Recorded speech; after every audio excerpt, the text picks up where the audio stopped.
everybody, and welcome back to NACDS-TV. I'm Sarah Solomon. Healthy living is something that we all strive for, but how do we implement that into our busy lives, and what are stores doing or not doing to help consumers to make better choices? Here to talk a little bit more about that is Wendy Liebmann. You have a new study out. It's called The Wellness Uprising. So tell us a little bit about this study and what was, your goal behind it? Well, the goal with all of the changes going on in the sort of healthcare system, whether it's affordable care, whether it's people concerned about their physical or mental health, all those shifts that are going on, we really wanted to ground that and understand from a consumer standpoint, from a shopper standpoint, what they were trying to do. Did they understand their health issues? Who was helping them? Where were the gaps? Where were the opportunities for manufacturers and retailers? So that was really the objective of the study. Sure, and as I was reading into this a little bit more, I noticed that higher income consumers were the ones that were making healthier choices. So what are stores doing to help those that maybe don't have as high of an income make better decisions with their eating? Yeah, it's not just eating, it's across the board. And the thing that was most interesting to us, it's sort of understood that people that are maybe better educated, higher income, know where to go for better choices, know where to go for better income, can afford the better choices. But we saw, half the population in this country has an income under $50,000 a year. And so what struck us was, one, they are very aware and very educated about what they need to do for their health and their family's health, but they either don't feel they have access or they don't have the money to afford what they need to do.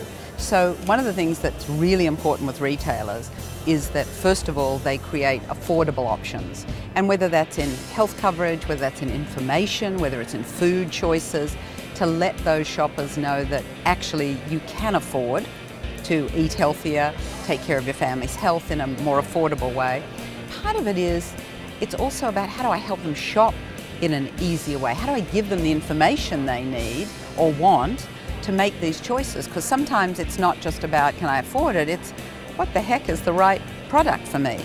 So that's one thing. I think the other is the number one health issue that people face today, or say they face today, is stress. So part of what retailers do around stress is you've got to make the shopping experience easier, because that can be really stressy. 2 kids, cart running between work and whatever. That's a very stressy experience. So just making the store and the shopping experience easier, then providing information I need, and then providing products I need, really help everyone, but especially people who don't have a lot of income and a lot of time. Sure, and something else that I came across in the study is mental health. I mean, Yes. That's a topic that has been, in the news a lot lately, a little bit too much actually. Right. So Right. how does that impact, the way healthy living becomes? Yeah, it's one of the things I thought was really interesting and realistic from what the consumers, this was a national survey that we did, men and women, ages, incomes, ethnicity.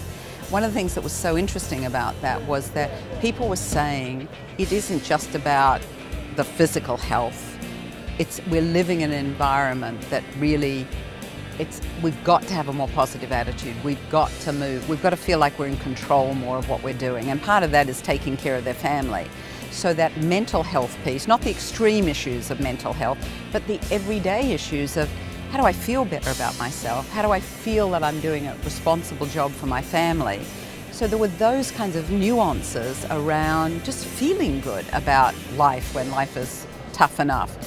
They're messages that the retailers can really help people think about, feeling a bit happier, thinking about the nice things that can happen with their family and friends. And retail plays a huge part in that. So there are just lots of opportunities for lots of categories. It's not just the pure health categories. It's great color lipstick, makes me feel better. Yep, But that is very all true, of that, ladies. yes, Yep. exactly. It's all of that. It's all of that experience of feeling good about myself and my family. And it's trusting retailers to help me do that. So what is the feedback? What has the feedback been like to this study? What are you hearing just from being here at Total Store Expo, maybe walking the show floor, introducing this concept to retailers and manufacturers that are here?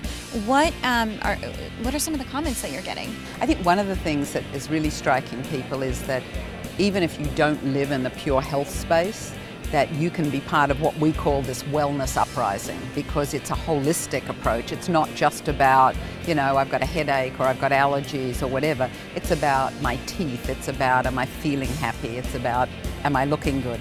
And so I think one of the things that we've heard from manufacturers and retailers alike is that this sort of wellness uprising really takes all forms and goes across all sides of the store. So it can cover a lot of categories, and it can be a very strong positive message. So I think that's one thing.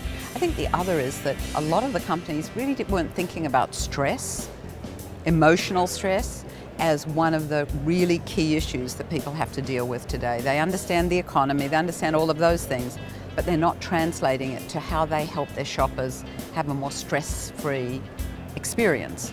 So that's the other piece. And the other, I think, thirdly, is that, you know, millennials, we keep talking about them, but the millennials are really taking a very holistic approach to health. So for millennials, they are looking at alternatives. They're not just in the drugstore.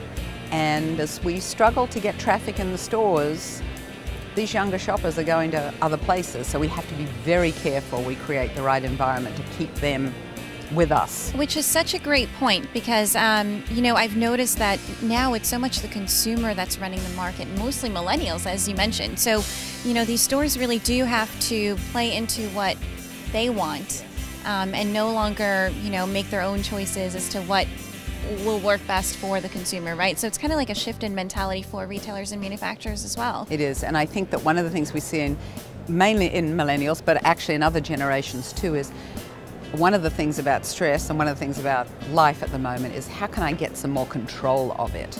So shoppers are very concerned about that, and they're doing it in everything from pricing to finding information to using, you know, digital, all of those sources to get control, which means it, you know, makes the manufacturers and retailers, they're in not quite the catbird seat they used to be in. So they have to be very sensitive to how they embrace those changes. Otherwise, we'll be selling one thing here and the shopper will be somewhere else altogether. That's right. That's right. The internet is taking over, right? It certainly is.